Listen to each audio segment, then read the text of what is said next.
오늘의 사건 반장입니다. 50억 원대 사기 행각을 벌인 부부 사기단이 16년 만에 붙잡혀 감옥 신세를 지게 됐습니다. 부부는 투자 사기를 당해 큰돈을 잃자 지인들을 상대로 사기 범행을 저질렀습니다. 직장 내 성폭력 피해자가 회사를 떠나면서 직원들에게 이메일로 피해 사실을 알려 명예훼손으로 재판에 넘겨졌습니다. 1심과 2심은 유죄 판결을 내렸지만 대법원에서 무죄가 인정됐습니다. 40대 여성이 시가 문제로 말다툼을 하다가 폭력을 쓴 남편을 흉기로 찔렀습니다. 여성은 찌르지도 못한다는 남편의 조롱에 격분해 범행을 저지른 것으로 드러났습니다. 전남지자체의 50대 공무원이 30살이나 어린 신입 공무원을 집으로 유인해 성폭행하려 했습니다. 서울 강남에서는 자신의 집으로 여성을 유인해 성폭행을 시도하려던 30대 남성이 경찰에 붙잡혔습니다. 아유, 안녕하십니까. 안녕하십니까. 즐거운 화요일이 돌아왔습니다. 아유, 그간 안녕하셨습니까? 아유, 안녕하세요. 네. 야, 세상에 이것 보십시오. 우리 교수님이 말이죠. 유튜브 채팅창을 켜놓고 지금 실시간 반응을 보고 계십니다. 대단하십니다. 변호사님도 지금 켜놓을 거잖아요. 배터리가 없었죠. 방송 치사가 막히려고. 아, 진짜 누가 좀 배터리를 갖다 못 주세요. 줬어요. 배터리를. 예. 핸드폰으로 하세요. 핸드폰. 방송 치사가 막히려고요. 예, 알겠습니다. 아, 늦었네요. 빨리 볼게요. 자, 진실 추적자 사건 반장 시작합니다. 코로나 신규 확진자 8,571명이 됐습니다. 역대 최다 규모입니다. 이번 주말 1만 명대 돌파가 거의 확실해 보인다는데요. 오미크론 탓입니다. 이 정부는 고위험군을 치료하는 데 초점을 맞춘 새 방역 체계를 가동하는데요. 당장 이 광주, 전남, 평택, 안성 등 이 4개 지역에선 PCR 검사 체계가 바뀝니다. 60세 이상 이 고령층과 밀접 접촉자 등 고위 위험군만 PCR 검사를 받고 나머지는 자가 검사 키트에서 양성 결과가 나오면 그제서야 이 PCR 검사를 받을 수 있게 바뀌는 거죠. 전국적으로 자가격리 기간도 좀 조정이 됩니다. 코로나에 걸렸어도 이 백신 접종 완료했다면 종전 10일에서 7일만 자가격리를 하면 됩니다. 하지만 이런 거 다 떠나서 계속 해오시던 이 방역 수칙 철저히 지키시면 될 겁니다. 자, 오늘 출연자 소개해 올리죠. 자, 사회부 백민경 기자 그리고 박지훈 변호사. 자, 오윤성 순천향대 교수, 승재현 형사법무정책연구위원 나오셨습니다. 안녕하세요. 안녕하세요.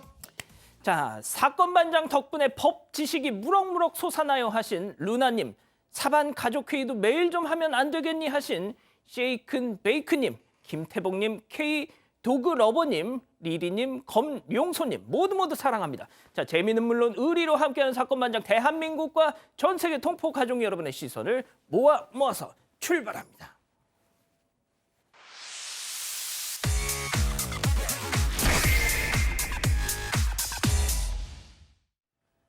자, 지금 화제가 되고 있는 뉴스 정리해드리는 반장 픽입니다. 첫 번째 뉴스 보여주시죠. 교통섬 들이받은 SUV입니다. 자, 영상 함께 하시죠. 자, 신호가 딱 바뀌고 차량 출발합니다. 그런데 오른쪽 차로 어이구, 와, 지금 이 뭐 먼지가 확 일면서 지금 이 신호등 팍 들이받고요. 차가 말이죠, 붕 떠가지고. 방금 그 상황이 펼쳐졌던 겁니다. 잔해로 뭐 아수라장이 됐고, 야, 이거 보십시오. 지금 아이고 세상에. 차도 지금 막 완전 찌그러졌죠, 지금. 자, 백 기자, 이거 사고 원인이 뭐라고 하던가요? 일단 운전자는 브레이크가 들지 않았다고 얘기를 하고 있는데 정확한 사고 원인은 아직 밝혀지진 않았습니다. 사고를 다시 좀 살펴보면요. 어제 오전 10시입니다. 경북 포항시의 한 교차로인데요. SUV 차량이 고속으로 교통섬으로 돌진해서 그대로 길 건너편에 있던 승용차 2대까지 들이받은 상황입니다. 이 사고로 운전자 등 3명이 다쳐서 병원으로 이송됐고 사고 수습 과정에서 극심한 정체가 빚어졌었다고 합니다. 경찰은 브레이크가 작동하지 않았다는 운전자 진술을 토대로 정확한 사고 경위를 조사 중인데 일단 음주운전은 아닌 걸로 확인됐습니다. 예, 브레이크가 작동하지 않았다. 이 사고 차량 뒷차 블랙박스 영상만 있으면 좀 확인이 가능할 것 같은데요. 알겠습니다. 두 번째 뉴스 이어가죠. 분양합숙소 직원 2명 구속입니다. 한 20대 남성이 서울 한 빌라 분양 합숙소에서 이 가혹행위 견디다 못해서 이 도주하던 중에 지붕에서 지붕으로 뛰어넘던 도중에 추락했던 사건 얼마 전 저희가 전해드렸죠. 이 피의자 2명이 구속됐습니다. 영상으로 함께 보시죠. 저도 피의자 그냥 써서 피의자 맞으신가요? 혐의 인정하시나요? 혐의 인정하시나요? 피해자 왜 감금하고 폭행하신 건가요? 피해자한테 하고 싶은 말씀 없으신가요? 죄송하다고 한 말씀만 해주시죠. 박 팀장이 시켜서 하신 건가요? 자, 박 변호사님. 네. 잠깐만요. 지금 저 아저씨 지금 뭐 하는 거죠, 지금? 팔을 벌리네요. 네. 새로운 유형이 모양새인데 저분들이 경찰이 아닙니다. 피의자들입니다. 예. 이미 있었던 이 사건 반장에서 보도했던 특수 중간급치상죄 분양 합동소에서 저 저런 모습 가혹행위했던 처음 부분. 봅니다, 저는. 글쎄요, 뭐 무슨 방호복 뭐 이런 것도 아니고 예. 어쨌든 간에 본인이 취재진하고 대화를 하지 않기 위해서 뭐 저렇게 했던 것으로 보이고요. 피해자들이. 기자들 떨어져라. 그렇죠. 팔 하면 아. 뭔가 왠지 위협적으로 느껴질 수 있기 때문에 하하. 그렇게 보이고 구속영장은 발부됐습니다. 증거 인멸 우려, 도주 우려가 음. 있다라고 발부가 됐고 문제는 이제 피해 남성이 최근 의식을 좀 회복했다고 해요. 그래서 가벼운 진술을 하고 있다고 하고요. 다만 이 공범으로 보이는 20대 여성 이 부분도 지금 조사를 하고 있는 상황입니다. 그렇군요. 자, 그런데 이 일당 이 가출 청소년들에게 숙식을 제공하겠다고 꼬드긴 뒤에 막 부려먹은 건데 또 증언이 추가적으로 나왔다고요. 뭐 숙박을 하는 팀원들이 있었어요. 이 팀원들 부부에 대해서 나오는 진술인데 이 부부들이 이 미성년자들에게 첫 번째 강아지 배변 갈아치우기, 두 번째 어항 치우기, 빨래 청소와 같은 여러 가지 허드렛 일을 시켰다 이런 이야기가 나옴과 동시에 이들의 어떤 일거수일투족을 확인하기 위해서 강아지 이제 반려견을 이제 확인하는 CCTV까지 이제 활용해서 감시를 했다라고 이야기를 합니다. 사실 주말 공휴일을 가리지 않고 일을 했다라고 하는데요. 주변에서는 왜 이게 합숙 시설인지를 몰랐느냐 이렇게 이제 확인을 해보니까 아이들이 있으니까 좀 조용히 해달라라는 이야기가 나왔기 때문에 합숙 시설인지 주위 이웃들은 몰랐다 이런 진술이 나오고 있습니다. 그렇군요. 알겠습니다. 세 번째 뉴스 바로 이어가죠. 장용준 체포 영상 공개입니다. 음주 측정 요구에 불응하고 경찰관을 폭행한 혐의로 기소된 래퍼 장용준.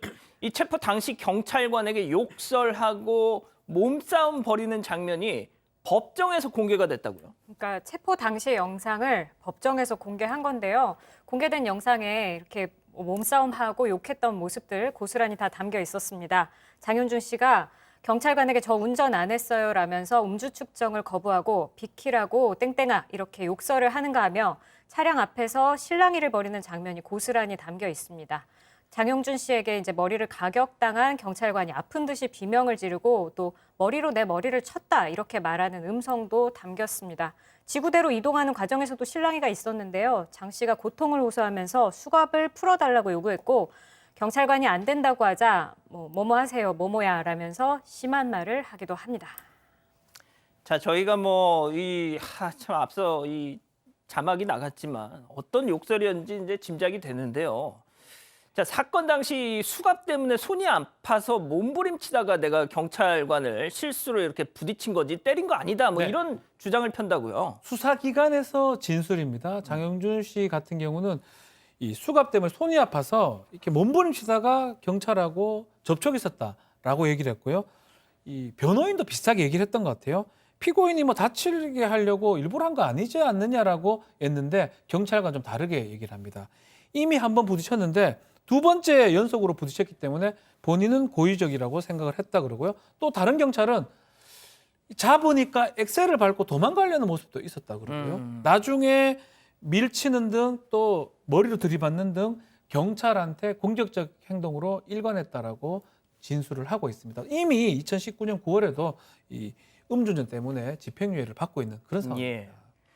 이 장용준 변호인이 말이죠. 증인으로 나온 이 경찰관에게 이 증인은 왜 장용준 씨 뒷수갑을 채웠냐 이렇게 따졌다고 하더라고요.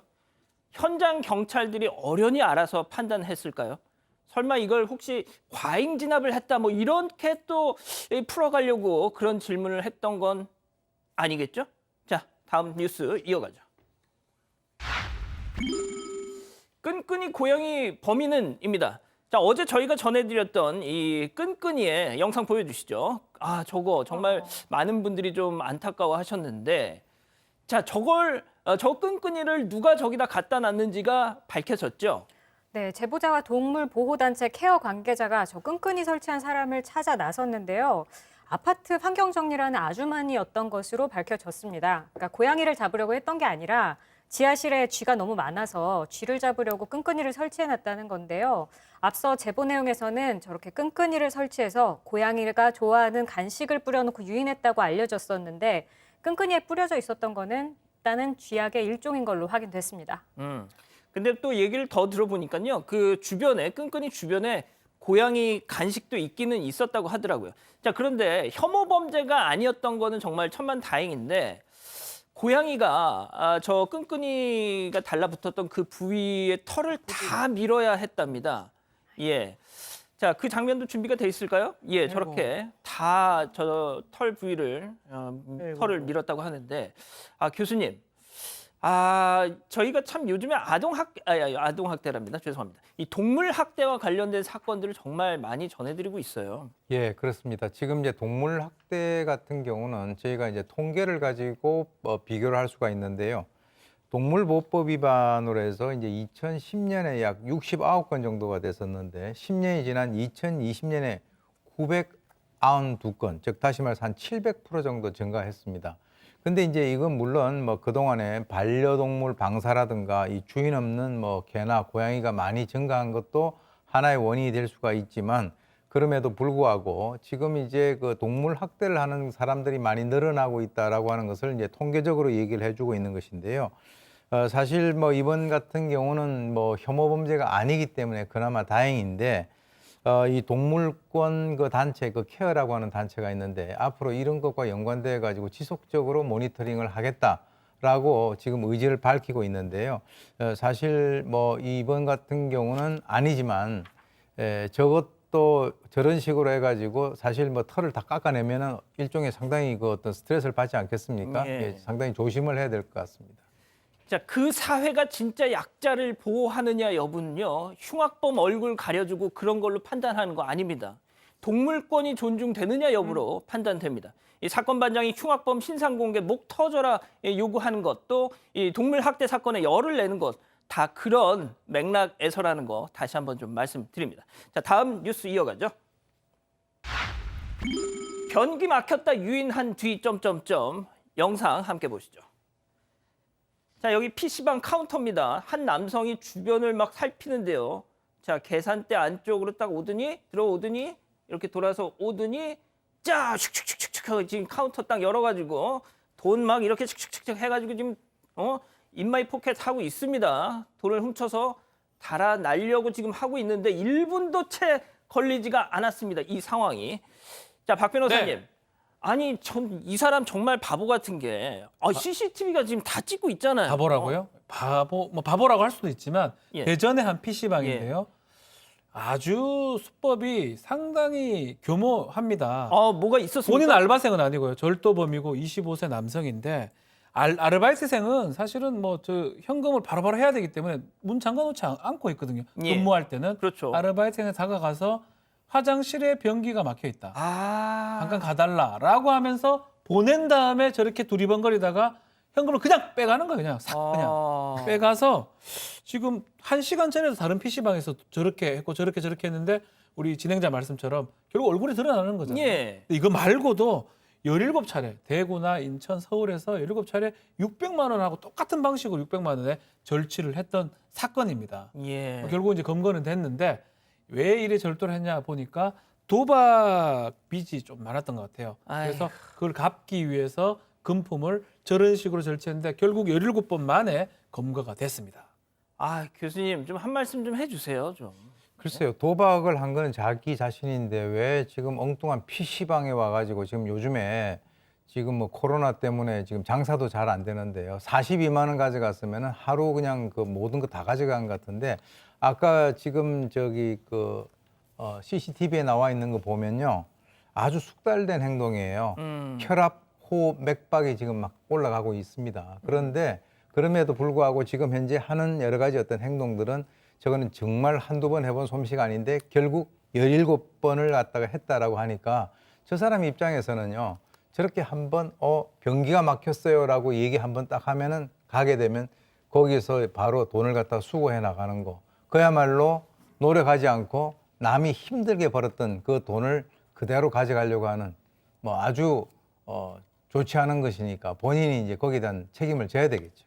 알겠습니다. 자, 한편 울산 중구에서는 오토바이를 훔쳐가려던 남학생 2명 또 CCTV에 포착됐습니다. 영상으로 함께 보시죠. 자, 이건데요. 지금 막 이 킥스타트라고 합니다. 이거 밟는 거. 예, 근데 시동이 걸릴 리가 없죠. 지금 키를 안 꽂았는데. 그랬더니 옆에 있는 스쿠터를 딱 잡아채더니 질질질 이렇게 끌고 갑니다, 막. 자, 지금 뭐 친구가 뒤에서 밀어주고 뭐 이렇게 쭉 가고 있는데 말이죠. 이거를 수상하게 여기 CCTV 관제센터 직원이 112에 딱 바로 신고를 했죠. 그러더니 바로 출동을 해가지고 야, 니들 일로 좀 와봐. 승재현 위원님. 예. 진짜 매 눈으로. 그러니까요. 야. 원래 내 거면 가장 자연스러운 모습이 보여야 되는데 이 오토바이가 내 게 아니니까 저렇게 어색한 거죠. 보통 제가 갖고 있는 오토바이면 딱 자동차 저 오토바이 키 딱 엮고 그다음에 그 킥 딱 누르고 땡기고 드릉 이렇게 가야 되는데 그런 모습이 아니라 안 되네. 그리고 그럼 옆에 있는 걸로 가볼까? 이것도 안 되네. 그럼 끌고 가자라는 모습이 보이니까 누가 보더라도 자기 게 아닌 게 명확한 거죠. 지금 가장 칭찬해 주고 싶은 것은 이 울산 중구 CCTV 통합관제센터에 있는 관제요원인데요. 관제요원이 방금 말씀 주신 대로 매의 눈으로 보고 이 절도범을 잡았다고 합니다. 지난해 11월 심야 차량 트리 절도범까지 이 기여한 바가 있는 울산 중구 CCTV 통합관제센터 관제요원에게 뜨거운 박수를 보내드립니다. 알겠습니다. 오늘 반장픽 이렇게 정리하고요. 오늘 사건 이어갑니다.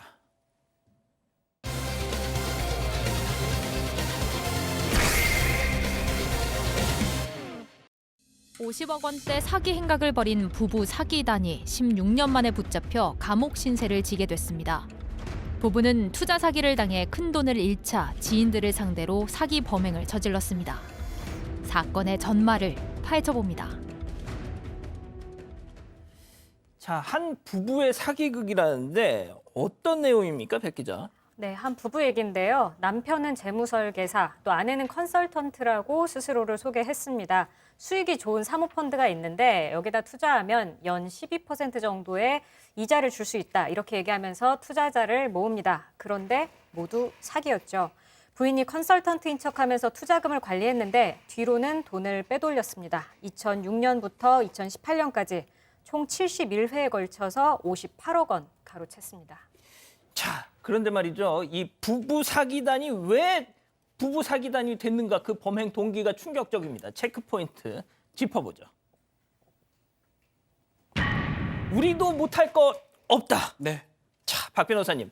저 부부도 한때 사기 피해자들이었어요. 못할 거 없답니다. 본인들도 2006년도에 투자 사기를 당했던 경험이 있고요. 투자 사기를 당하다 보니까 투자하는 방법도 알고 이왕 된 거 우리도 사기를 쳐보자라고 결심을 한 걸로 보입니다.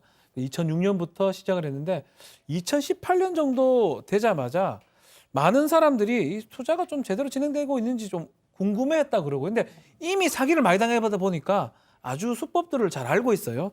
그래서 이미 폐업한 업체를 투자처로 속이기도 하고 또 그 상황에서 그 업체 명의로 어음이나 차용증 정도를 위조를 합니다. 위조를 해가지고 이것을 피해자한테 보여주면서 더 사기를 계속 이어갑니다.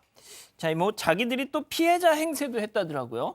네네, 맞습니다. 이게 어떻게 됐는가 하면 아까 방금 이제 돈을 빌려가는 사람들이 돈을 안 갚으니까 야, 저 사람 사기범이야. 우리가 고소할게. 이러니까 이 부부 사기단 이렇게 얘기합니다. 아니요, 우리도 지금 피해받고 있습니다. 사실 A라는 회사에 돈을 투자했는데 이 회사가 돈을 안 줘요. 이 회사가 약속을 지키지 않아요. 그래서 우리가 돈을 드리고 싶어도 우리가 드릴 수 없는 우리도 피해자입니다. 사실 방금 저희가 이야기했다시피 그 피해자 코스프레 지금 그러니까 사기 피해를 받은 사람에게까지 똑같이 했다는 모습을 보이고 있습니다.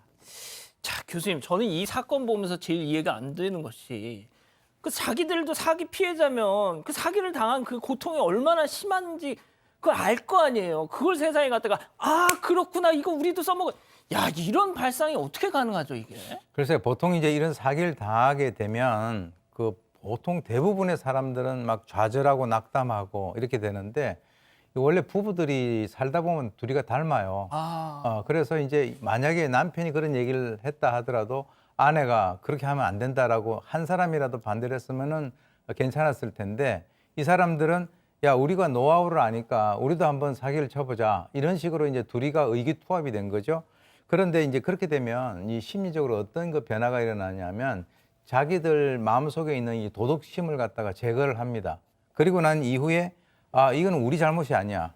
이거는 우리를 갖다 속여먹은 바로 그 사람들의 잘못이니까 우리는 이 그 잘못이 아니다라고 해서 남들에게 책임을 갖다 전가하고 자기들의 어떤 죄책감을 중화시키면서 합리화를 한다는 거죠.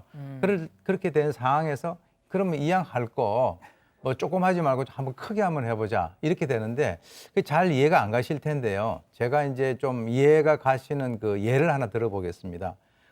음식점에서 음식을 먹고 나오다가 신발이 없어졌어요. 예.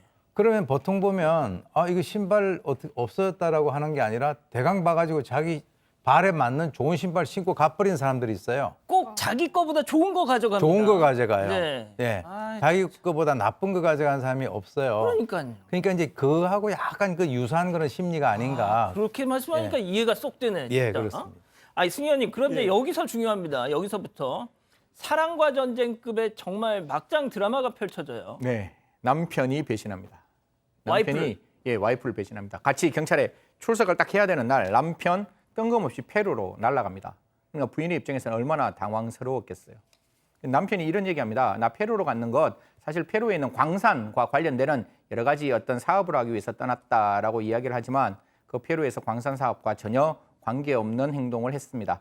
그리고 다른 사람이 명의로 된 휴대폰으로 가족과 같이 이야기를 전화 통화를 했다고 하는데요. 여기서 제가 꼭 하나 말씀드리고 싶은 거는 옛날과 달리 외국으로 범죄를 피하기 위해서 도피했다 할지라도 공소시효가 정지될 뿐만 아니라 외국으로 출국을 하면 훨씬 더 죄질이 나쁘다라는 평가를 받을 수밖에 없는데 이 부인 4년 6개월 징역형을 선고받았는데 외국으로 도피한 이 남편 몇 년 받았는지 같이 한번 지켜봤으면 좋겠습니다. 아 동남아도 아니고 페루로 튀었어요 이거. 잡기 쉽지 않을 것 같은데. 네, 도피 생활하면서 다시 또 베트남으로 가는데요. 베트남으로. 네, 아내가 징역형을 받고 1년 6개월이 지난 작년 6월에 베트남에서 또 강제 추방을 당합니다. 이후에 체포됐는데 체포돼서 한 말이 재미가 있습니다. 사기 행각은 아내 단독 범행이다 이렇게 주장을 하고 있습니다. 세상에. 박 변호사님 진짜 둘 다 나쁘지만 이거 참- 이 인간이 더 나쁘네요. 그렇죠. 진짜. 둘이 경중을 따져보면 남편, 아내 입장에서는 요거 유죄 받아야 된다라고 했을 가능성이 매우 높고요. 말 그대로 유죄가 될 수밖에 없겠죠. 추방당해서 이제 대한민국으로 돌아오게 되는데 이 아내 같은 경우는 이미 2020년 1월부터 4년 6개월 받아서 계속 형을 살고 있는데 이 사람은 지금 16년이 지난 이후에 징역 5년, 특경법입니다. 특정경제범죄 가중처벌법상의 사기죄, 무고, 위조 등으로 5년형을 선고를 받습니다. 이 사람들 당연히 이혼하겠죠. 모르죠. 네, 그렇습니다. 알 수 없습니다. 아무튼 이 부부 사기단 죄목이 한두 가지가 아닌데 일단 재판부 판단 어떻게 나왔습니까? 네, 뭐 죄질이 무조건 나쁘다라고 나올 수밖에 없는 거죠. 방금 변호사님 말씀 주신 대로 5억이 넘는 돈을 사기를 치면 특정 경제 가중 처벌 등에 관한 법률 5억이 넘으면 사실 굉장히 중한 형뿐만 아니라 50억이 넘으면 무기까지 가능한 형인데 지금 같은 경우 아까 차용증 그다음에 유가증권 위조했다 그랬으니까 유가증권을 위조했는 행위뿐만 아니라 차용증을 위조한 행위, 유가증권 위조 및 동행사, 사문서 위조 및 동행사, 그리고 다른 사람을 무고했다 그랬잖아요. 그 사람이 돈을 주지 않았다. 그래서 무고죄까지 합쳐져서 남편에게 조금 아쉬운데요. 징역 5년 선고되었다고 합니다. 지금 우리 가족 여러분들이 58억인데 5년. 아 이거는 진짜 좀. 그러니까 저희가 이제 사기 범죄 뭐 많이 전해드리면서 제일 좀 안타까운 게 이 형량 문제인데 그렇죠. 박 변호사님. 일단 형량이 아마 일부 합의됐던 부분까지 반영이 됐기 때문에 아마 5년형이 되는 것 같고요. 특경법상에 이 50억이 넘어가면 5년 이상의 징역이 무기까지 가능한데 제가 뭐 이 마지막 여기서 좀 팁을 좀 말씀해 드리고 싶어요. 어떤 팁이요? 이 사기를 치는 사람의 얼굴은 정해져 있지 않습니다. 누가 보더라도 선하게 보이는 사람도 사기 범죄가 될 수 있고요. 가족이 설마 사기치겠냐라고 생각하는 경우도 많아요. 맞습니다. 그래서 그 대문 사진에 자녀들하고 아주 좋은 모습을 있는 경우 그런 사람이 사기를 하는 경우도 있고요. 박 변호사님 가족 사진이 있던데? 저는 변호사고요. 예. 그래서 이제 그런데 또 하나 좀 말씀을 좀 드리면 처음에는 이렇게 자꾸 이자를 잘 주고 수익률을 잘 주기 때문에 둔감하게 만들어 버립니다. 둔감하게 만들고 한참 지났을 때 그때쯤에 사기를 치고 도망가 버리거든요. 예. 이 사건은 딱 그런 유형의 사건이 아니었나라는 생각이 드네요.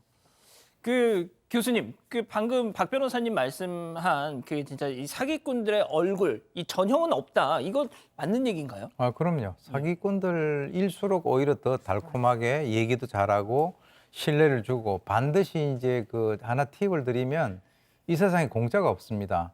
그러니까 남들보다 엄청나게 높은 수익을 갖다 창출해 준다라고 얘기를 갖다 하면 거기에 이제 통상적으로 넘어가시거든요. 그러니까 뭐 일단 누가 전화해가지고 좋은 땅이 있습니다 그러면 저 같은 경우는 그렇게 얘기해요. 혹시 형제 있느냐고. 예. 나한테 얘기하기 전에 빨리 형제한테 전화하라고. 아, 그 좋은 거를 왜 나한테. 그러게요. 진짜. 예, 그렇게 생각하시면 이 세상에 공짜가 없다. 그렇게 생각하시면 됩니다. 알겠습니다. 자, 일단 첫 번째 사건 이렇게 정리하고요. 계속해서 두 번째 사건 이어갑니다.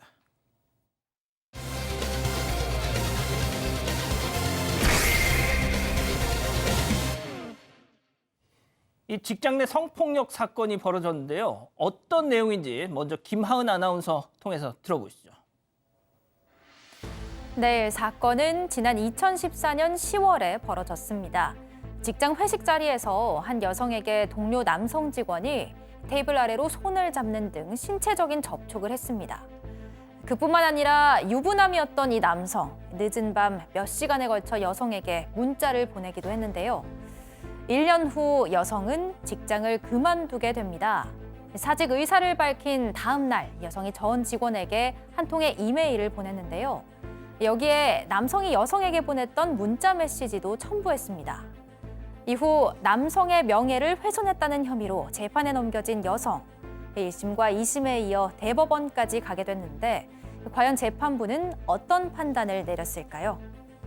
아, 진짜 회식 중에 지금 방금 얘기 테이블 아래로 손을 왜 만지작거려 왜? 그렇죠. 2014년인데 다른 동료들도 같이 있었다고 해요. 아이고. 다른 남자 동료들도 3명이나 더 있었다고 하는데 이 유부남 팀장이 응. 테이블 아래로 손을 넣어서 여성의 손을 만지고 이렇게 강제적인 신체 접촉을 시도했습니다. 그리고 이제 문제의 메시지를 보냈는데요. 내용을 한번 보면요. 네. 오늘 같이 가요. 맥주집 가면 옆에 앉아요. 싫으면 반대편. 왜 전화 안 하니?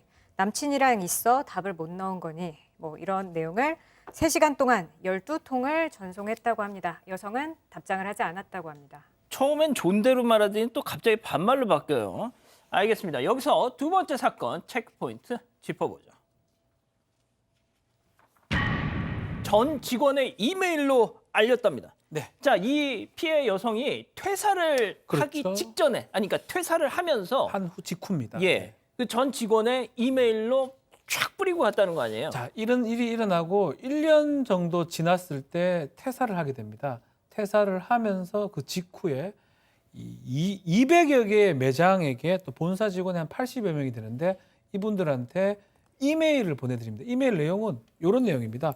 피해 여성 그 이메일이 제목이 성희롱 피해 사례에 대한 공유 및 당부의 건 이렇게 해서 팀장 얘기를 하면서 성적 수치를 느꼈다. 그렇지만 당시 그 사람이 팀장이기 때문에 불이익을 갈까 봐 말하지 못했다라고 이메일을 보내면서 그 문자, 지금 얘기했던 그 문자 메시지 사진까지 첨부를 해서 다 보냈었습니다. 자, 저 팀장이 다른 팀장도 아니고 HR, 그러니까 인사팀장이에요, 승 의원님. 사실 이런 부분들이 회사에서 가장 어려운 부분 중에 하나인 거죠. 지금 이제 나와 있는 문구를 이제 시청자 여러분께서는 굉장히 화가 나고 굉장히 분노하실 문자였는 것 같은데, 대한민국 형사법 체계가 성희롱은 사실상 민사배상 책임으로 돌리지 형사 책임을 돌릴 수가 없습니다. 그래서 노동 그 당국의 대표이사를 상대로 진정을 냈는데 그 진정에서는 아마 이 성희롱적 의도가 없었다라고 이야기를 해서 이 부분을 무혐의 처리를 해서 종결됐다라고 그렇게 판단하면서도 이 여성이 이제 퇴사를 하면서 팀장에게 저런 문자를 보냈다는 걸 알렸다는 것은 이 부분도 시청자 여러분 이해 안 되시겠지만 우리나라에는 307조 1항 사실을 적시하더라도 명예훼손죄가 성립될 수 있기 때문에 비방의 목적을 가지고 저렇게 정보통신망법에 저런 걸 올렸다라는 거기 때문에 정보통신망법 70조에 따라서 명예훼손이 성립될 수 있다 이렇게 판단했는 것입니다. 자, 그러니까 노동당국에 진정을 냈지만 그거는 증거 불충분으로 그거는 그냥 종결 처리가 돼버립니다. 그런데 지금 말씀하신 것처럼 이게 명예훼손 혐의로 재판에 넘어갔다는 건데 그렇죠. 아니 세상에 저는 박 변호사님 네. 아까 제가 인사팀장이라는 말씀 드렸잖아요. 네. 이 사람이. 더군다나 인사팀장이 뭐 하는 겁니까? 성희롱 이거 진정 접수하고 담당자. 그거 담당 네. 간부예요. 자, 그래서 이제 그럼에도 불구하고 우리 성 의원님께서 잠깐 설명을 좀 하셨지만 우리나라 같은 경우는 이 진실된 사실을 얘기한다 하더라도 명예훼손죄 성립할 수가 있습니다. 예. 이 사건 같은 경우는 이메일을 통해서 전 직원, 많은 직원들한테 이걸 보냈기 때문에 정보통신망법 위반이 되고요. 만약에 허위사실이면 더 가중처벌이 되고 진실된 거라고 하더라도 비방할 목적이 있다 그러면 명예훼손죄가 성립할 여지가 있습니다. 1심 재판부도 이것을 봤어요. 이거를 갖고 결국은 1년 5개월 동안이 지난 이후에 1년이 할산 지난 이후에 인사 발령 받게 되자 메일을 발송했기 때문에 명예훼손죄는 유죄라고 보고 벌금 30만 원을 선고를 했습니다. 자, 승 의원님 바로 지금 잠깐만 계속 좀 보여주세요. 저 빨간색 글자로 돼 있는 거. 그러니까 앞서 그 테이블 밑으로 손을 막 만지작거리고 또 너 뭐 어쨌니 저쨌니 막 문자 이상한 막 간지러운 문자 보낸 거 유부남이 자 그런데 그 1심 재판부 그거는 관심을 보이는 남자의 행동에 해당할 여지가 있다. 이게 지금 저는 저거를 내가 잘못 봤나 하고 계속 읽어봤어요 제가. 저도 되게 불편한데 가끔 이제 이건 정말 뭐 제가 이제 판결문 많이 보다 보면 좀 조심스러운 말씀인데 판사님들이 이렇게 의식의 흐름으로 이렇게 판결문을 가끔씩 적으세요. 그러니까 평소에 생각하고 있던 생각으로 판결문을 적다가 저게 오해 앞에 있는 전제가 빠졌는 것 같아요. 유부남이 그냥 30살이나 어린 신입 여직원에게 하는 게 아니라 일반적으로 남성이 여성에게 처음에 이건 정말 제가 싫어하는 단어인데 썸을 탈 때 하는 이야기라고 오해를 하셨을 것 같은데 저게 왜 느닷없이 이 판결문 안에 들어가는지에 대해서는 저도 꽤나 많이 읽어봤는데 저는 선뜻 납득되지 않는 굉장히 필요 없는 판결문의 내용 중에 하나가 아닌가 그렇게 생각합니다. 교수님은 좀 어떻게 생각하세요? 저는 제가 너무 그 재판부에 대해서 오해를 하는 건가 싶기도 하고요. 예?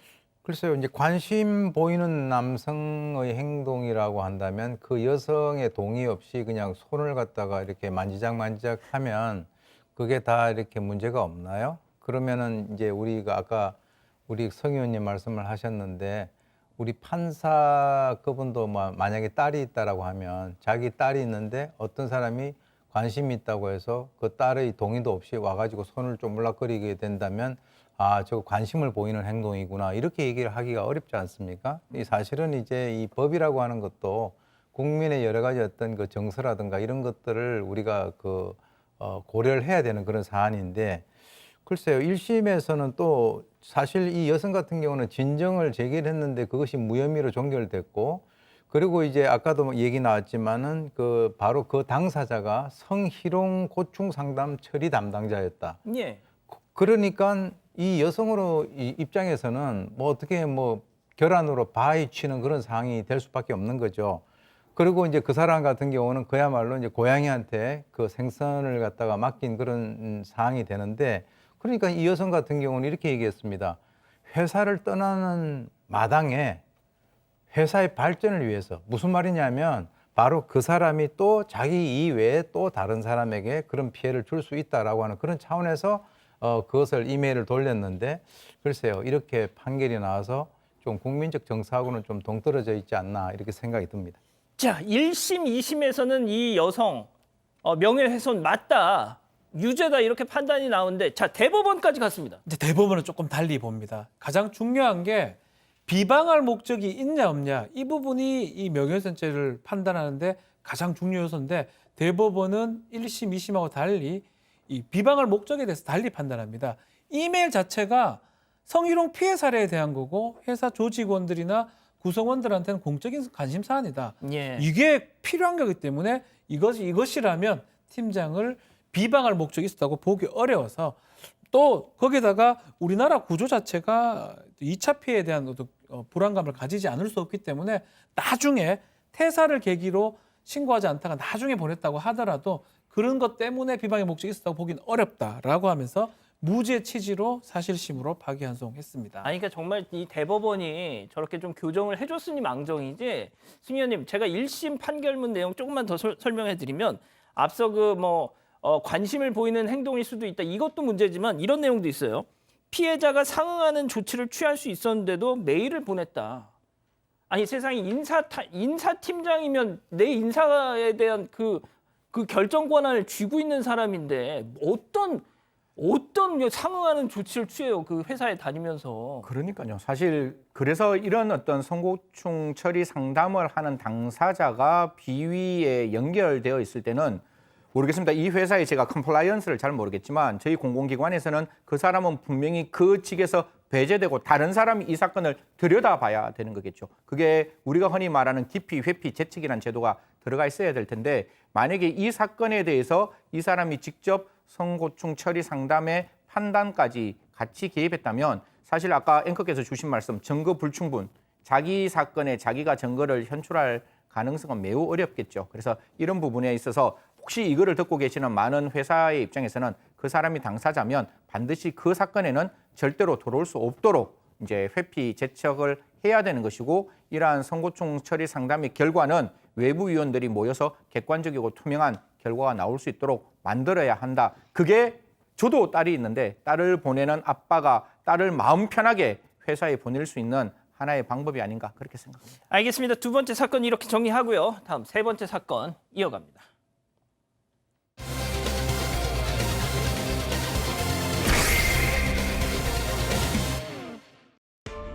40대 여성이 시가 문제로 말다툼을 하다가 폭력을 쓴 남편을 흉기로 찔렀습니다. 여성은 찌르지도 못한다는 남편의 조롱에 격분해 범행을 저지른 것으로 드러났습니다. 이 부부에게 무슨 일이 있었던 건지 알아봅니다. 백 기자, 일단 인트로 좀 내용을 들어보니까 좀 잔혹한 사연이네요. 네, 지난해 10월 인천 부평구에서 일어난 일인데요. 시댁 문제를 두고 부부가 얘기를 하다가 말싸움이 크게 났다고 합니다. 결국 폭행으로 이어졌는데요. 먼저 남편이 아내를 6차례 뺨을 때립니다. 아이고. 그다음에 발로 배를 차고 굉장히 심하게 때렸죠. 이때 이 아내 더 맞으면 죽겠다는 생각이 들었다고 합니다. 경찰에 남편을 신고하고 흉기를 꺼내 들었습니다. 그런데 남편은 오히려 그런 아내를 찌르지도 못한다면서 약을 올리기 시작하는데요. 일단 이 아내는 흉기를 든 사실 자체가 무서워서 이 흉기를 바닥에 던져버립니다. 자, 근데 문제는요. 이 남편이 일절로 그치지 않았다는 점입니다. 대체 어떤 상황 펼쳐졌을까요? 체크포인트 짚어보죠. 찌를 테면 찔러봐 합니다. 야, 박 변호사님. 네. 이 칼을 들고, 이 흉기를 들고 네. 벌벌벌벌 떨고 있는 아내한테 당신 그거 내려놔가 아니라 야, 찔러봐. 이런 거잖아요, 지금. 도발을 좀 한 거예요. 약을 올린 거예요. 그래서 찌를 테면 찔러봐라고 조금 도발을 했는데 정말 찔렀습니다. 찔른 복부를 한 차례 흉기를 놨다가 다시 격분해서 정말 오곡해 흉기를 손에 쥐고 피해자 이 남편의 복부를 한 차례 푹 찔러버렸습니다. 너무 구체적으로 묘사해 주시는 것 같아요. 푹 찔러버렸습니다. 예. 아니, 그런데 교수님, 제가 이 관련 기사에 달린 댓글을 봤더니 진짜 어지간하면 뭐가 됐든 뭐 신체 상해를 입은 건 남편이니까 남편을 걱정하는 그런 사람도 있을 법한데 그런 댓글이 없어요. 다 오죽했으면 그랬겠느냐. 글쎄요. 지금 이제 방금 남편이 하는 그 행동을 우리가 피해자 학에서 좀 전에 나왔던 그 피해자 도발 또는 피해자 유발이라 그럽니다. 찔러봐 이렇게 얘기하는데 그런데 이제 이 남편이 뺨을 6차례 정도 때리면은 그거는 마구잡이로 때리는 거예요. 뭐 한 대 정도 때려가지고 화가 나서 때렸다. 그러면은 뭐가 이렇게 좀 이해를 갖다가 그나마 그 사람이 뭐 사과를 한다든가 이렇게 할 수 있는데 6차례를 때리고 배를 발로 찼다? 이 사람이 처음일까요? 아, 그렇죠. 그게 처음 아니죠. 처음이 아닐 것 같아요. 그러니까 이 남성 같은 경우는 자기 아내에 대해서 평소에 마음대로 폭행을 하고 폭언을 하고 이제 이런 상황이 됐다라고 이제 보고요. 그리고 이제 또 이랬지 않습니까? 아내가 화가 나서 칼을 들었다. 뭐 그런 상황이 돼서는 안 되겠지만 그랬을 때 왜 이러냐 이렇게 얘기를 한 것이 아니라 막 웃어가면서 너 찌를 수 있냐고 나 한번 찔러봐 이렇게 얘기를 갖다 했다는 거예요. 그러니까 이 그 아내 입장에서는 그때 제가 봤을 때는 아마 이성을 갖다 잃은 것이 아닌가. 예. 그래서 이제 그 남편에 대해서 이렇게 사람을 찌른 것이지 보통 저 정도 되면은 뭐 어떻게 보면은 속된 말로 악에 받쳐가지고 그렇게 찌른 거 아니냐. 물론 뭐 찌른 것 자체는 그건 대단히 잘못된 것이지만 그렇죠. 예. 그 두 사람 간에 있어서는 그 남편의 그 유책성도 우리가 반드시 짚어야 될 부분입니다. 예. 자, 그런데 경찰에 아내가 신고를 했다고 하던데요. 그 범행을 저지르기 전에.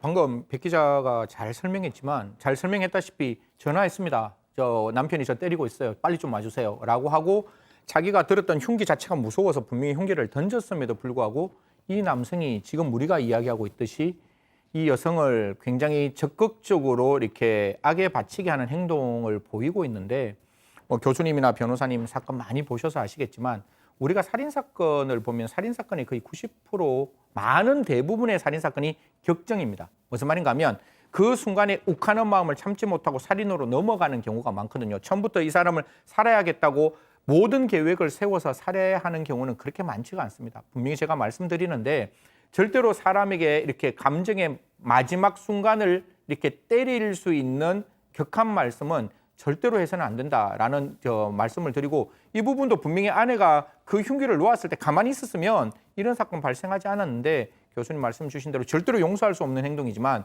이 남성의 귀책성, 유책성이라고 하죠. 책임은 분명히 저희들이 한 번 정도 예. 들여다봐야 될 부분은 있다라는 말씀드리겠습니다. 박 변호사님, 그런데 이제 이 아내는 살해할 의도는 없었다고 했다는데 재판부 판단은 어떻게 나왔습니까? 살해할 의도는 이 전반적으로 판단합니다. 어떤 흉기를 사용했고 특히 가장 중요한 거는 어디를 찌르려고 했느냐가 이 부분이 가장 중요한데 복부로 이제 찔렀는데 이 복부 자체가 어디냐 하면 간하고 횡격막 아이고. 쪽이에요.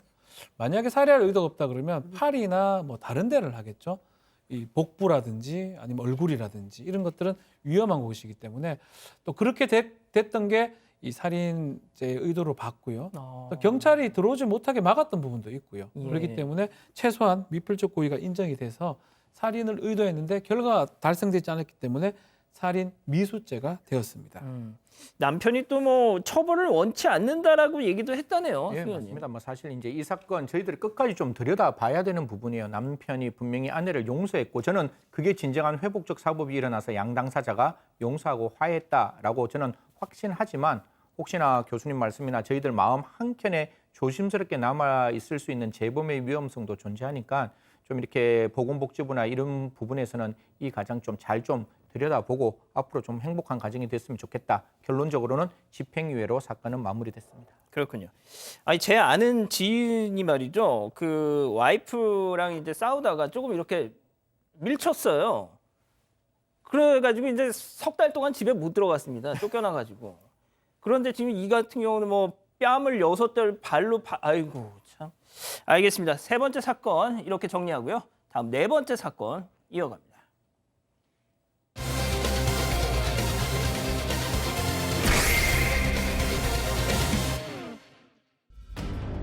전남 지자체의 50대 공무원이 30살이나 어린 신입 공무원을 집으로 유인해 성폭행하려 했습니다.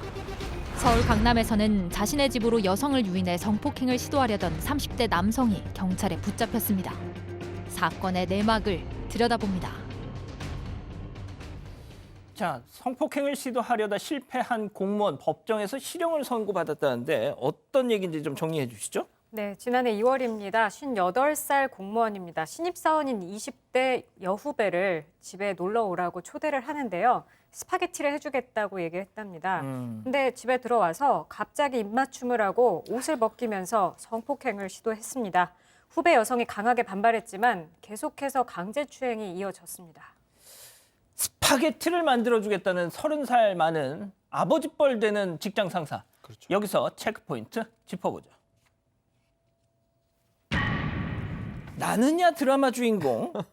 박 변호사님 이게 무슨 소리예요? 이 스파게티를 이제 뭐 만들어준 거는 맞는 것 같아요. 예. 스파게티인데 아마 이 스파게티를 먹을 때 주말 연속극 드라마라 그러나요? 이런 것들을 같이 봤던 걸로 보이고 거기서 장면들이 좀 나왔던 것 같아요. 뭐 스파게티 먹다가 뭐 그렇게 된 건 모르겠지만 TV를 같이 보는데 키스 장면이 나왔고요. 아, 다 먹고 나서 했겠죠, 뭐. 그건 잘 모르겠습니다. 정확하게 먹고 났겠죠. 예, 먹고 예. 나서 그 장면이 나오니까 갑자기 입을 맞추려고 했었고요. 강하게 이제 반발을 했고요. 피해자 같은 경우는. 근데도 불구하고 강제추행을 지속했다라고 합니다. 공무원입니다. 공무원. 네. 그것도 30살 많은 진짜 막 들어온 신입 여 직원을 상대로 지금 사파에 나가는 것처럼 저런 짓을 했다는 건데 또 오른손에는 지금 포크를 들고 있는 거 보니까 자, 오 교수님. 지금 이게 또 어떤 분들은 또 그래요. 그러니까 아니 왜 거길 가 집에 라고 얘기를 몇몇 분들이 저는 진짜 제가 직접 막 대댓글을 달고 싶더라고요. 진짜 거기다가. 네. 아니 직장 생활 해보면 압니다. 예? 30살 선배면 이거는 그냥 이거예요. 예? 올해 아이고 참. 그러니까 30살 선배면 쉽게 얘기해서 아버지 뻘이잖아요. 그리고 이제 이 사람이 지금 58세라고 하는 걸 보니까 공무원들 정년이 60이면 지금 정년 한 2년밖에 남지 않았으니까 그래도 지금까지 세상을 살아오면서 글쎄요, 어쨌건 간에 자기 지금 있는 그 집이 아마 자기 가족들하고 같이 생활을 하고 있지 않는 것 같은 느낌이 듭니다. 관사라든가. 어쨌건 간에 그렇게 해서 한 사람을 찍어서 자기 집으로 초대를 한다라고 하는 것은 그게 뭐 남성도 아니고 여성이고 그러면은 지금 갓 들어와가지고 자기보다 30살이나 더 많은 그 위에 있는 대선배가 그것도 황송하게 뭐죠? 아까 지게 무슨 스파게티요? 그냥 스파게티. 네. 스파게티. 그것을 갖다가 해주겠다라고 하니까 정말 황송하게 온 거죠. 그런데 갑자기 드라마를 갖다가 그때 뭐 자기가 뭐 드라마를 켜놓은 건지 뭔지 모르겠지만은 정말 이해할 수 없는 그런 행동을 갖다가 했는데 뭐 거기에 대한 책임을 져야 되겠죠. 자, 제가 지금도 몇몇 분들이 또 그런 말씀을 하시길래 제가 조금만 좀 이 관련 진짜 기사에 달린 정말 좀 뭐랄까요? 좀 얘기를 좀 소개해 드릴게요. 아마 이 피해자는 가는 순간까지도 30살 많은 직장 선배 그 집 문 앞에서까지도 직전까지도 내가 이걸 열고 들어가야 되냐 말아야 되냐 엄청나게 번민을 했을 거예요. 자, 그런데 저 가해자 분명 평소에 밑밥을 많이 깔아놨겠죠. 나 다른 사람도 초대해서 스파게티 대접 많이 했었어. 나 그리고 이런 거 만들어준 후배들한테 만들어준 거 되게 좋아하는 사람이야. 앞뒤에 분명히 그루밍을 했을 거예요. 그리고 앞에는 굉장히 내가 너를 위하고 너를 사랑하고 어차피 아까 뭐 교수님 말씀 주신 대로 이제 지방이라면 각자 혼자 생활을 한다면 내가 스파게티 우리 딸한테도 잘 만들어줬어. 얘한테 스파게티 만들어서 딸 같아서 그래. 예, 뭐 와서 먹어라고 했는데 이게 이제 피해 여성의 입장에서 분명히 이게 고소합니다. 그리고 이게 성추행이라고 이야기하는데 이 남성이 했던 말 뒤에 있는 부분이 앞에 전자와 전혀 다른데 정말 아끼고 좋아하는 사람이라면 끝까지 아끼고 좋아해주고 이 신입 직원이 정말 같은 동료로서 이 회사에서 충분히 역할할 수 있고 충분히 중요하게 활동할 수 있도록 길을 열어줘야 되는 건데 그게 아니라 키스를 했다. 과연 이게 앞에 이 여성을 위한다는 행동과 뒤에 있는 행동은 전혀 맞지 않는 행동이라서 앞에 있는 말 다 거짓인 게 아닌가. 거짓이라고 100% 확신합니다. 자, 재판부는 어떤 판단을 내렸습니까? 일단 뭐 강제추행죄, 뭐 강간죄 모두 다 강제성을 이제 중요시 여기는데 강제성이 없다라고 주장을 함에도 불구하고 나이 차이가 꽤 많이 납니다. 30살이나 어린 신입 공무원이에요. 강간을 하려다가 그 미수에 결론이 나지 않았기 때문에 미수에 그쳤고 죄책은 상당히 무겁고 다만 전과가 없는 성범죄 전과가 없기 때문에 징역 2년을 선고를 했습니다. 자, 그리고요 지난 22일 강남에서도 약간 이 성폭행 시도 미수 사건이 있었는데 체크포인트 짚어보죠.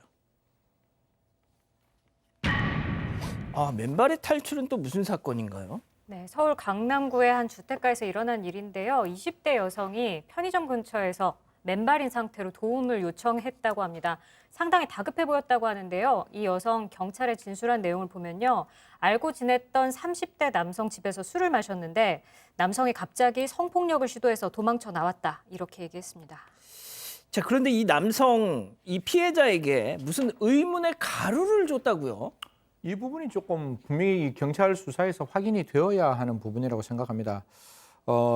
그 남모 씨 피의자죠. 피의자가 이제 그 흰색 가루를 이렇게 말아서 피워봐라, 흡연해봐라 이런 이야기를 했다라고 하는데 사실 피해자 입장에서는 경악스럽고 무서운 일이죠.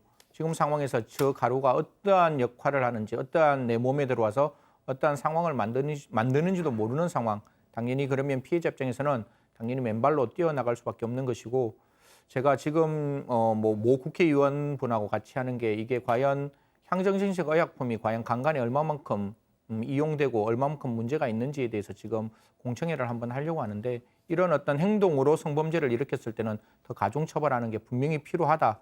그리고 이 상황에서 그 약을 먹이는 것 자체가 엄청난 폭행이고 이게 절대로 중간간이 아니라 강간죄로 처벌해야 된다는 말씀 드리겠습니다.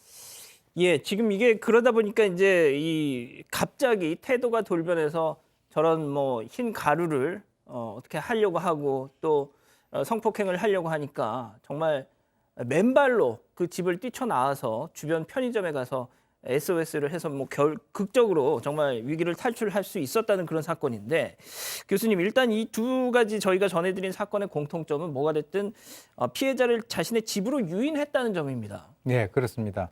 지금 이제 남성과 여성이라고 하는 존재는 동일한 사항에 대해서 해석을 각자 다르게 합니다. 이번 사건 같은 경우는 이제 모두 다 자기 집으로 오라 그래서 이제 간 것인데 지금 이제 이런 경우도 있어요. 여성이 여성의 집에 내가 가도 되느냐라고 이렇게 얘기를 갖다가 하는 그런 경우도 있어요. 그러니까 자기 집으로 오거나 여성의 집에 자기가 가겠다라고 했을 때 오라 이렇게 얘기를 하면 이 사람들이 엉뚱한 상상을 갖다가 할 가능성이 있어요. 그것은 그때부터 또 본인은 다르게 판단을 한다는 거예요. 그러니까 선의로 어떤 그런 그 제안을 한다 하더라도 이 사람은 다르게 판단할 수 있기 때문에 그때부터 우리 여성들은 그것을 갖다가 될 수 있으면 남의 집에 혼자 간다든가 자기 집에 누굴 갖다 데리고 온다든가 이런 경우는 상당히 긴장을 갖다가 해야 된다. 왜 그러냐면 나중에 어떤 일이 발생되고 난 뒤에 이 남성들이 얘기하는 것이 우리 집에 왔잖아. 또는 그쪽 집에 내가 가도 되냐 그랬으니까 가도 된다라고 했잖아. 이렇게 합리화를 한다. 그걸 꼭 명심을 하시기 바랍니다. 알겠습니다. 오늘 사건 이렇게 정리하고요. 계속해서 별별 상담소 이어갑니다.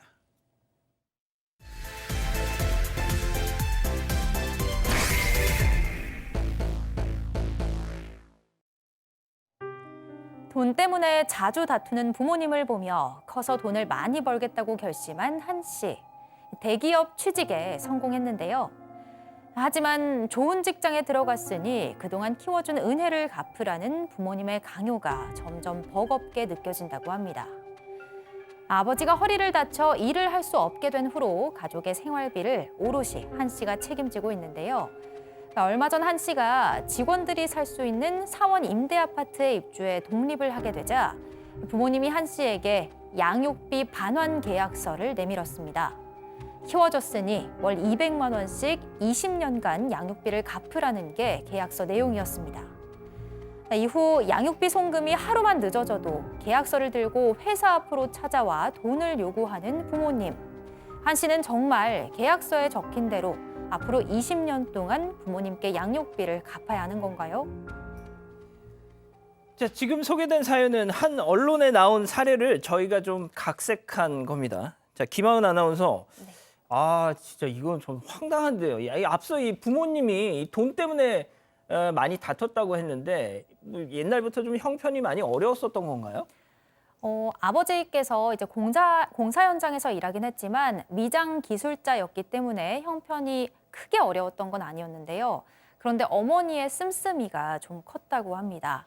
아버지는 쉬지 않고 일하지만 생활비는 늘 부족했고 부모님은 하루가 멀다 하고 돈 문제로 다퉜다고 합니다. 한 씨가 커서 돈을 많이 벌어야겠다고 다짐을 한 것도 이런 영향을 받았던 건데요. 열심히 준비해서 취직을 하고 나니까 부모님이 부모 덕에, 우리 덕에 공부해서 취직도 했으니 키워준 값을 내놔라 이렇게 요구하시는 건데 한 씨가 정말 앞으로 20년 동안 매월 200만 원씩 부모님께 갚아야 하는 건가요? 아니 무슨 200만 원씩 진짜 아니 뭐 아니 자 일단 뭐 저희가 시작은 했으니까 계속 얘기를 해볼게요. 일단 그 엄마 씀씀이가 뭐 문제였다 이렇게 약간 들리는데 뭐 얼마나 심했던 거예요? 일단 뭐 가족 얘기를 좀 들어봤는데요. 네. 어려운 형편에서 아버지는 좀 자랐었다고 합니다. 어린 시절에 공사장에서 일해서 나중에 이제 미장 기술도 좀 늘었고 나중에 소문도 잘 나서 돈을 벌었는데 씀씀이 자체는 좀 적었다고 해요. 그런데 어머니 같은 경우는 시골 부잣집 출신이었다는 겁니다. 그래서 씀씀이 자체가 좀 컸다고 하는데 큰오빠가 부모님 재산을 모두 쓰면서 이제 사업을 했다가 실패하면서 가세가 기웁니다. 이 어머니의 씀씀이 줄어들지 않았다고 해요. 명품백이나 스카프 같은 걸 샀다가 카드비 때문에 힘들어하기도 했고 그것 때문에 부부싸움하는 모습을 많이 목격했다고 합니다.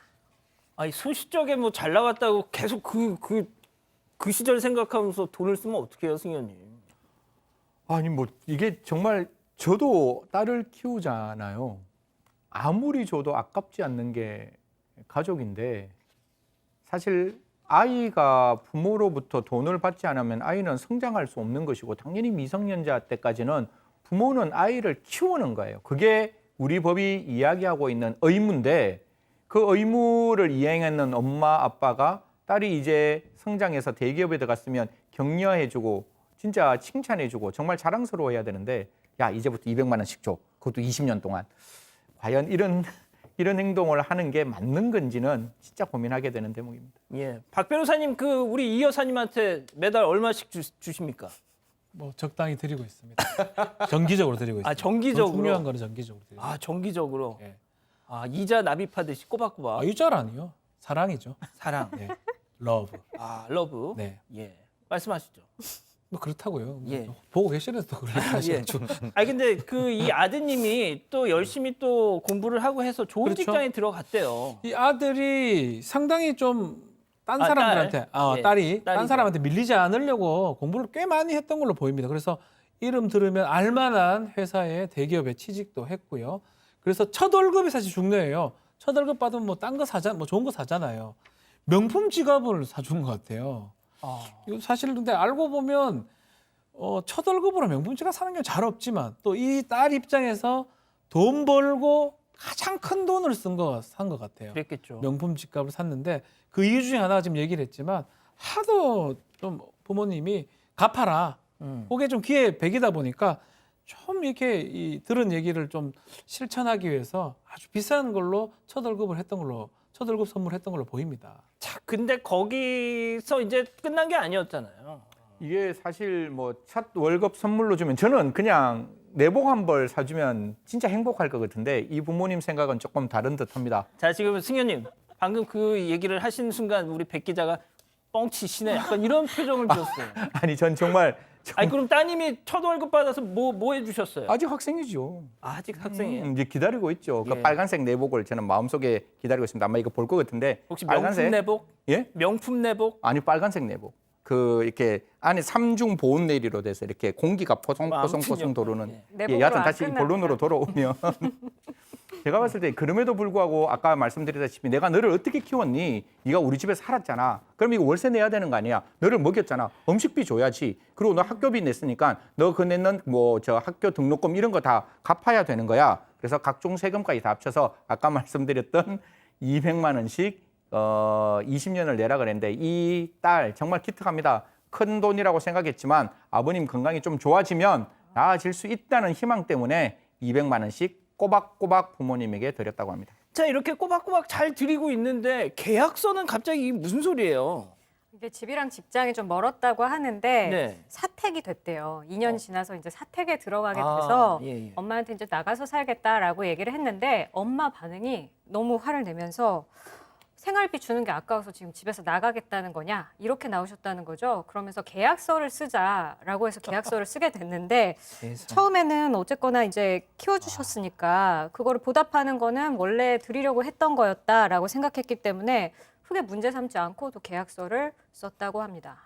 교수님 지금 우리 가족 여러분들이 뭐라고 하시냐면 아니 근데 이게 진짜 실제 이런 사례가 있어서 저희가 소개를 해드려 저희 이게 좀 약간의 각색은 했지만 진짜 있습니다. 교수님 아니 세상에 이 부모 자식 간에 저는 이런 경우는 저 처음 들어봐요. 그러니까 그런 건 있죠. 뭐 재산 이렇게 미리 증여해주면서 효도계약서 뭐 이런 건 있다지만 제가 볼 때는 이제 이 집에서 제일 문제가 되는 게 바로 이 어머니예요. 그래서 이제 자기가 결혼 생활할 때 그 자기 남편이 벌어온 돈을 가지고 이까짓 벌어오느냐라고 그런 얘기를 갖다가 자식 앞에서 하게 되면 이 남편이라고 하는 존재는 아내의 격려를 먹고 사는 존재거든요. 그러니까 그게 얼마를 받든 간에 그렇게 얘기를 하면 안 되고 그러다 보니까 그 자식의 마음 속에는 내가 돈을 갖다 벌어야 되겠다라고 하는 어떻게 보면 그게 이제 긍정적인 측면이 아니라 돈에 한이 맺혀가지고 이제 그렇게 되는데 또 엄마가 여기에서 또 너 계약서 써라. 제가 볼 때는요, 우리 그 부모님들이 꼭 그 기억을 하실 게 자식들에게 지나치게 가혹하게 그렇게 하시면 나중에 자식이 이 부모와의 끈을 갖다가 놔버립니다. 아하. 그렇게 되면 정말 남보다도 더 못하게 돼요. 그러니까 사실 그게 뭐 이렇게 계약을 써가지고 월 200만 원씩 하고 제가 아까 계산을 해보니까 한 5억 정도 되더라고요. 20년 동안. 그러니까 뭐 학원비 몇 번 이렇게 대줬다라고 해서 5억을 갖다가 하는 이거 완전 노예 계약이죠. 그러면 나중에 자식이 떠나가 버립니다. 그러니까 이 돈이 중요한 것이 아니라 정말 자기 인생에 있어서 제일 소중한 재산인 바로 자식을 잊어버린다.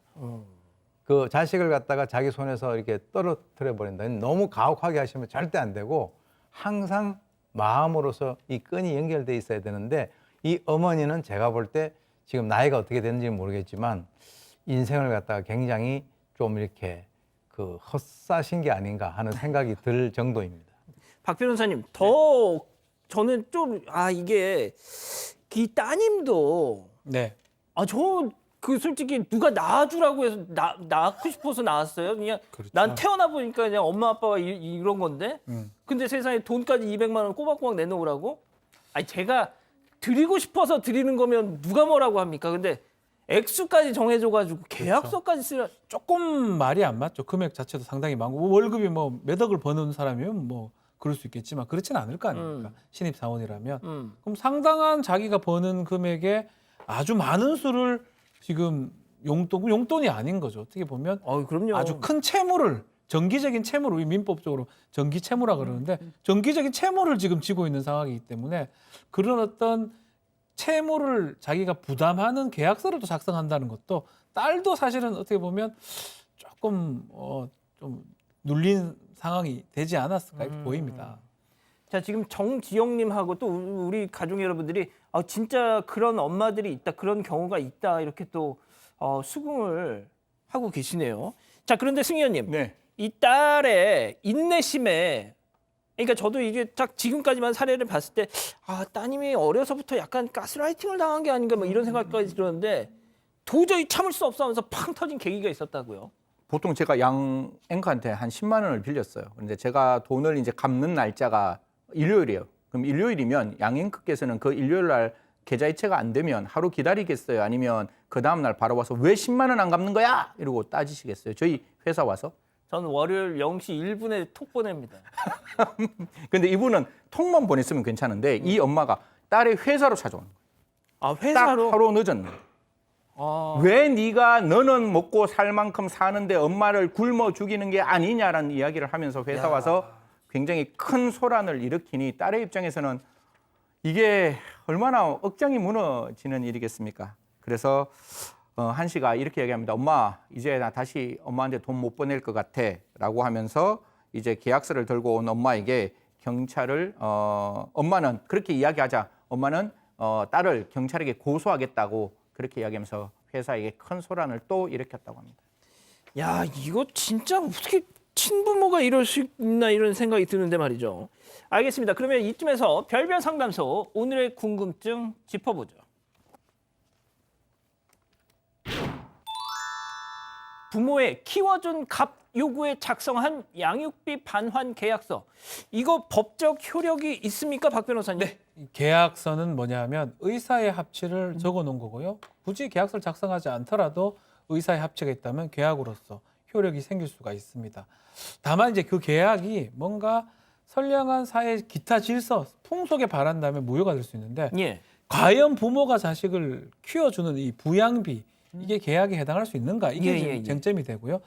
근데 이제 우리 민법에는 부모는 자식을 무조건적으로 부양하도록 돼 있어요. 이게 이른바 1차적 부양이라고 합니다. 의무라고 하는데 그러니까 콩이 하나 있으면 자식들을 먹여주라는 게 우리 민법의 취지입니다.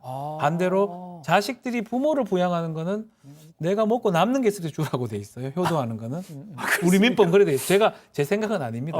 우리 민법 그래 돼 있기 때문에 부모한테 하는 거는 저런 계약은 가능합니다. 근데 반대로 나랑 자식한테 부양했던 그 부양비를 돌려받는 그런 소송은 민법에서 예상하지 못한 하지 말아야 될 계약을 한 거가 되는 거고요. 지금 그 계약은 선량한 풍속에 반하는 계약이 되기 때문에 무효가 됩니다. 불법적인 계약입니다.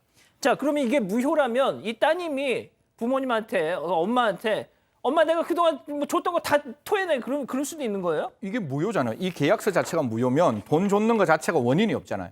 그럼 원인이 없으면 원인 없는 돈 받아갔으니까 이거는 그냥 부모님한테 죄송한데 야 부모님한테 원인 없으니까 부당이득 반환 청구 줘. 나 그 부당이득 받은 엄마 돈 줘. 이렇게 이야기할 수도 있고 이 계약 자체가 제가 봤을 때 변호사님 정말 말씀 잘 주시는데 103조 위반, 즉 선량한 풍속에 반하는 거기 때문에 이 채무 자체가 존재하지 않는다. 이런 채무를 내가 갖고 있지 않는다. 채무 부존재 확인해소를 제기할 수 있으니까요. 둘 다 가능합니다. 이 자체가 무효가 아니라면 채무 부존재 확인해소를 제기하고 만약에 무효라고 확인된다면 어머니에게 준, 부모님에게 준 돈 지금까지 얼마를 줬는지 모르겠지만 물론 뭐 딸이 그러지는 않겠지만 부당이득 반환 청구할 수 있다라는 말씀 드리겠습니다. 아, 그렇군요. 교수님 뭐 짧게 좀 마무리 좀 부탁드릴게요. 지금 이제 그 부모의 시각으로 보면 그 자식이 안쓰럽지 않습니까? 그러니까 우리가 통상 얘기하는 게 내리사랑이라고요. 우리 부모에게 그런 사랑을 받았기 때문에 우리가 그쪽에다가 주는 것이지 어떤 그 계약 관계로 이루어지는 것이 아니라는 거죠. 그러니까 이 어머니라는 분이 자식과 부모 관계에 있어서 글쎄요, 어렸을 때 부잣집에서 딸로 있었는지는 모르겠지만 그야말로 그 부모로부터 어떤 그 인성교육 같은 것은 좀 덜 받으신 게 아닌가. 지금이라도 빨리 이 자식을 갖다 끌어안으시는 것이 좋을 것 같다. 이런 생각이 듭니다. 그렇군요. 알겠습니다. 별별 상담소 이렇게 정리하고요. 사건 현장 이어갑니다.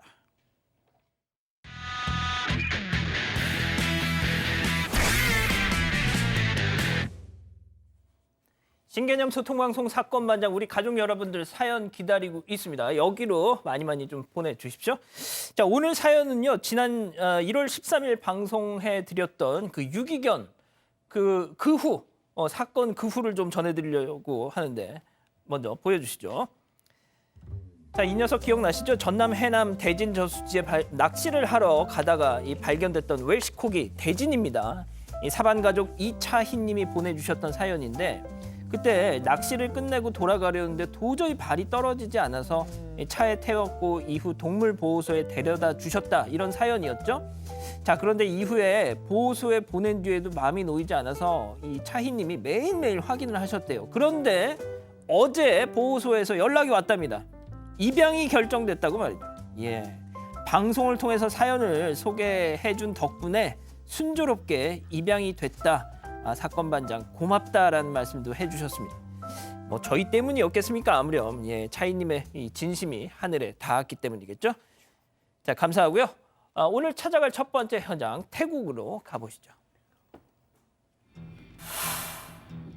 이 강도입니다. 맞죠? 네, 편의점 CCTV 영상입니다. 오토바이 헬멧을 쓰고 있는데요.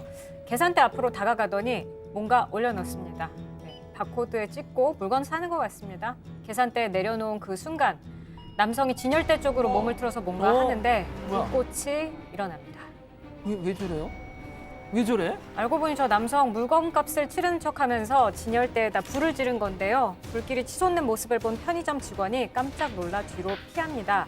이때 남성이 가방에서 또 뭔가를 꺼냅니다. 뭘 꺼내요? 또? 직원이 주저앉았네요. 어. 네. 직원이 뭔가를 지금 꺼내서 위협하니까 직원이 두려움에 떨면서 진열대 쪽으로 슬금슬금 피합니다. 그 사이 남성은 계산대 뒤편으로 가서 서랍과 수납장 등을 뒤져 여러 물건을 비닐봉지에 쓸어 담습니다. 물건을 훔치기 위해서 일부러 불을 지른 거죠. 그렇게 한참 동안 물건을 훔치던 남성, 갑자기 진열대 쪽으로 가더니 같은 장소에 한 번 더 불을 지릅니다. 계산하려던 에너지 드링크까지 챙겨서 유유히 출입문을 빠져나갑니다. 아니 저대로 그냥 저러고 간 거예요, 그냥? 네, 그렇습니다. 남성은 겨우 3분 만에 금전 등록기에서 6,000바트, 우리나라 돈으로 21만 원 상당의 현금과 위스키 한 병을 훔치고 달아났습니다.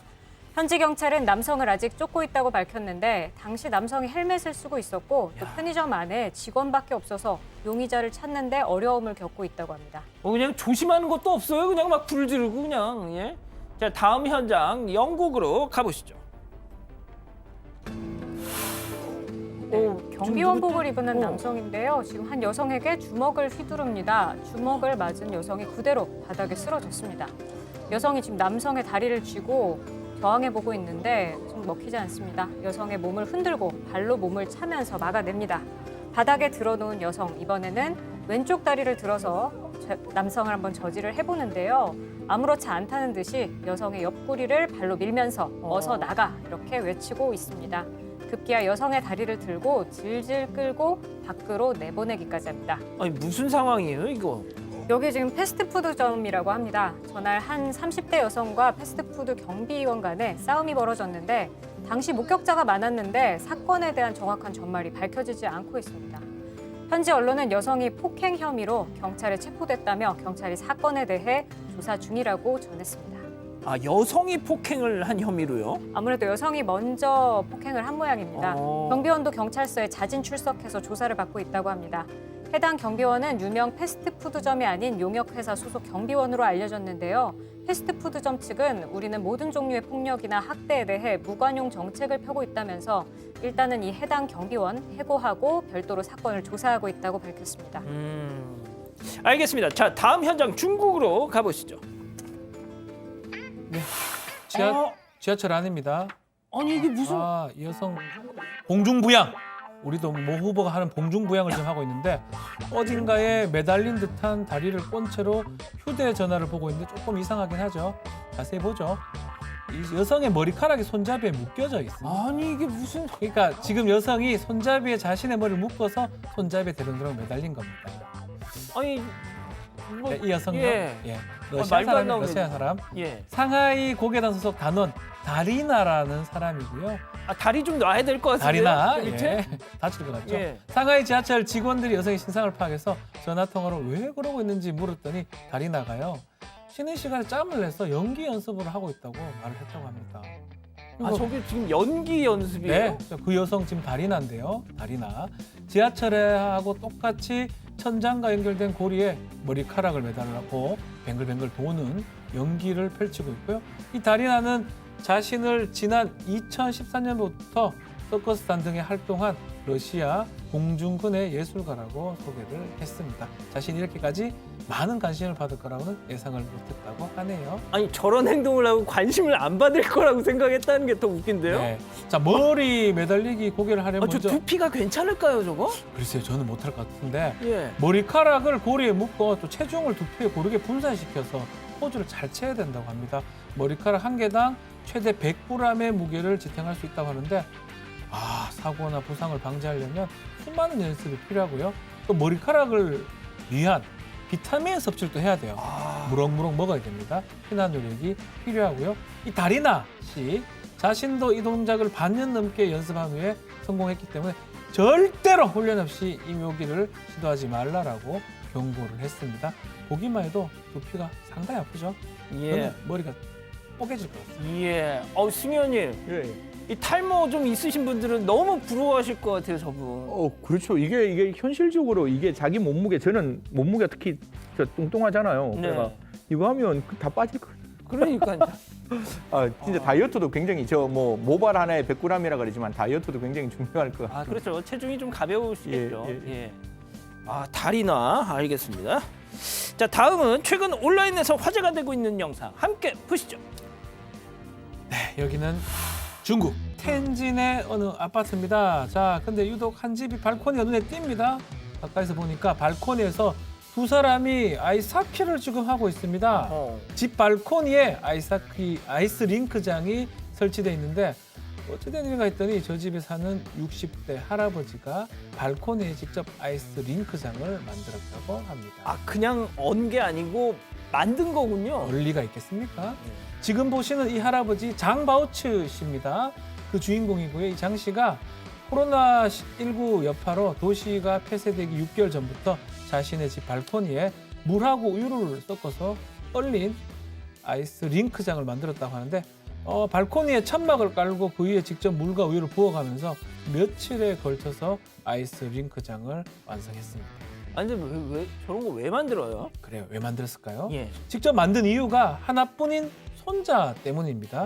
평소 아이스하키를 즐겨하던 이 손자를 위해서 할아버지가 직접 아이스링크장을 만든 건데요. 할아버지의 사랑이 듬뿍 담긴 아이스링크장에서 이 손자하고 이 장씨 시간이 날 때마다 하키를 즐긴다고 하고요. 좋습니다. 장씨의 딸과 손자 이야기도 한번 들어보겠습니다.呀，一看当时是心情还是挺激动的。其实这里面浇的都不只是水和牛奶，可能是姥姥啊、姥爷啊全部的这个爱。然后结果一看，好嘛，一个冰场，就想要打电话，然后让小伙伴来，然后我也给他们展示一下这个冰场，非常了不起，想怎么玩就怎么玩。 자, 알고 보니 장씨 할아버지도 16살 때부터 지역 하키팀에서 아이스하키를 즐겼다고 하고요. 팀이 해체된 이후에는 아이스하키를 하지 못했지만 20년이 지나서 코치와 다시 만나면서 아이스하키를 다시 하게 됐다고 합니다. 이제는 집 발코니에 마련된 아이스 링크장에서 손자와 단둘이 연습할 수 있으니까 얼마나 행복할까요? 장 씨는 손자가 아이스하키 하면서 용기하고 끈기를 배웠으면 한다고 말도 합니다. 알겠습니다. 다음은 동물의 주인공인 캐나다로 가보시죠. 오. 네, 고양이 두 마리입니다. 거실에서 놀고 있는데요. 두 마리 모두 아빠를 내미는 모습이 쎄쎄쎄를 하는 것 같습니다. 그런 마임을 하듯이 서로의 동작을 따라하는 것 같기도 합니다. 그런데 그때 이제 고양이가 양펀치를 이제 격하게 싸우고 있습니다. 서로의 목과 머리를 가격하게 하고 있습니다. 싸우는 거였군요. 조금 전까지만 해도 꼭 붙어서 그림자처럼 서로의 동작을 따라하던 고양이들이 갑자기 싸우기 시작한 겁니다. 한참 동안 양펀치를 날리던 고양이들 잠깐 숨을 돌리고 있는데요. 집사의 눈치를 살피다가 다시 2차전을 시작합니다. 앞발로 다시 툭. 네, 손뼉을 마주치면서 똑같은 동작을 반복하고 있는데요. 집사의 눈치가 보이는 거지 싸움을 크게 하려다가 참고 있는 것 같습니다. 대체 왜 저러고 있는지는 모르겠지만 아빠를 계속해서 내미는 고양이들 정말 귀엽습니다. 귀엽네요. 알겠습니다. 잠시 30초간 전하는 말씀 듣고 다시 오겠습니다. 채널 고정, 리모컨, 마우스, 핸드폰, 태블릿 다 돈터치. 번호판 시세 조율하며 번호판 말고 다른 걸 요구하면 안 되지. 바라던 바야. 우리가 바라던 내 차 팔기. 헤이딜러. 무엇을 들어도 무엇을 입어도 명품이 된다. 내가 명품이 된다면 인생을 바꾸다. 주비스 다이어트. 오늘 본방에서 준비한 소식은 여기까지입니다. 잠시 후 유튜브 전용 방송 사반 가족회의가 시작됩니다. 한 커뮤니티에 올라온 사연인데 이 밥상 차림 문제로 남편과 냉전 중이라는 한 주부 얘기입니다. 한마디로 신랑이 손가락 하나 까딱 않는다는 거죠. 식사하라 부르면은 한참 뒤에 온다든지 밥 다 먹으면 그대로 그냥 일어나서 방으로 간다든지 결국 팡 하고 이 폭발해버린 사건이 있었는데 어느 날 밥 먹으라고 불렀더니 아 뭐야 이거 밥 다 안 차렸잖아 이거 차리면 불러 뭐 이러더라는 거죠. 예, 박지훈 선생 모시고 이거 어떻게 해야 하는 건지 따져보겠습니다. 빨리빨리 넘어와 주시죠. 자, 가족 여러분만 믿고 저는 가는 이 사건 반장. 본방은 내일도 별이 3개 오후 3시에 다시 옵니다. 자나깨나 코로나 조심. 안녕히 계십시오.